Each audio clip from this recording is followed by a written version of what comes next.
take you north to the town of Sundre. Also has taken a turn for the worse. This is about an hour and a half northeast of Calgary. That town, Sundre, has declared a state of emergency. They have ordered a mandatory evacuation of all low-lying areas.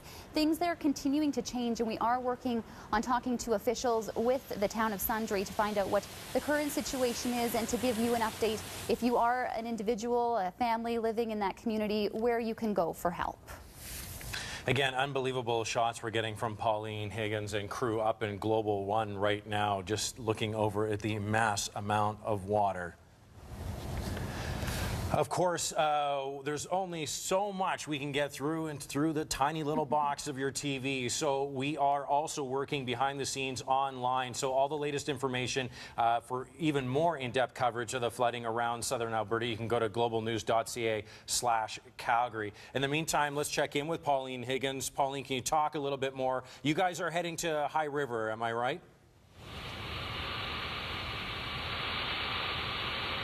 We followed the river just east of Highway 2, making our way south towards High River. We are now approaching High River, and it is absolutely devastating. These shots here are along the QE2, just on the north side of High River, right by the auction market. And as you can see, many farms are completely underwater here. Tons and tons of water in this area. The QE2 does not appear to be affected, but some of the bridges, like the one right here that follows Highway 2 and goes over the river, are all but submerged. The water is hitting the bottom of the bridges at this time, and we are seeing nothing but water out our window right now. We will continue to follow Highway 2 south into High River. We should be there in no time, and we'll be able to give you an even better update. But as you can see from this visual, there is so much water down here south of the city in the High River area. It is absolutely devastating this morning. We're seeing trucks underwater. We're seeing buildings submerged in the water. Full roads are gone and submerged in the water. There's a lot of water out south, down south here along Highway 2, just north of High River.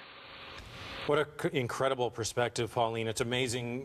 Both of us, our jaws just dropping. You're actually seeing cars on some of those roads, and you're saying you're seeing some vehicles underwater.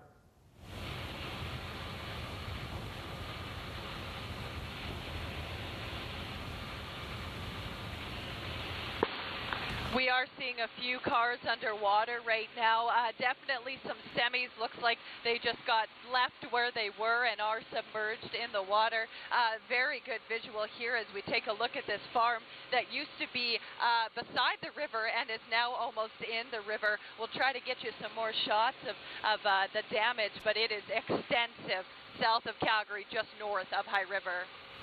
Pauline Higgins reporting for us from Global 1. Incredible images. She's having a little bit of problems hearing us through the transmission. But Pauline, if you can still hear us, if you could perhaps talk about the impact on livestock. We've seen some people saying here in Calgary they've been able to take their animals to the emergency shelters, the Calgary Humane Society and whatnot. Can you see from the air if there's livestock huddled in certain areas? We have seen that, Amber. We've actually seen cows stuck on islands where there used to be pastures, hundreds of them all in one small group because they have nowhere else to go. The water is surrounding them. We'll continue to look for more, but definitely seeing some livestock stranded and even some farms stranded as the water surrounds their homes. May not get into the home, but is keeping them from getting out of their home.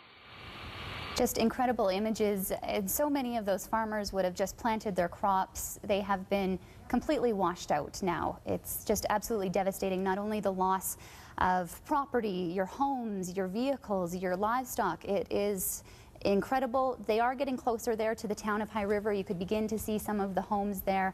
Oh, it's remarkable. It truly is. Really getting those pictures up from Global 1, just showing how massive this situation is. You know, Jordan, we've been seeing a lot of our reports, of course, and our reporters gathering incredible images. You saw the boats where Sarah Offen was in Mission, but this really illustrates the size of what we're looking at.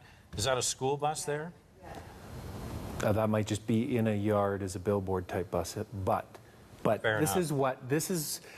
these images help to illustrate what I'm trying to describe, and I'm getting feedback from some people saying, oh, you can drive through water, you can make it.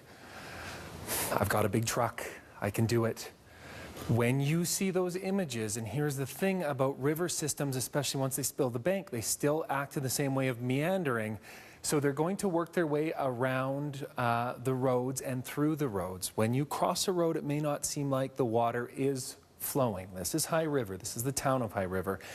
It may not seem like the water's flowing, but where it reaches the roads and twists, rivers have different speeds at different corners, and it's unpredictable exactly where that speed will go and where a new corner forms from what a river usually is.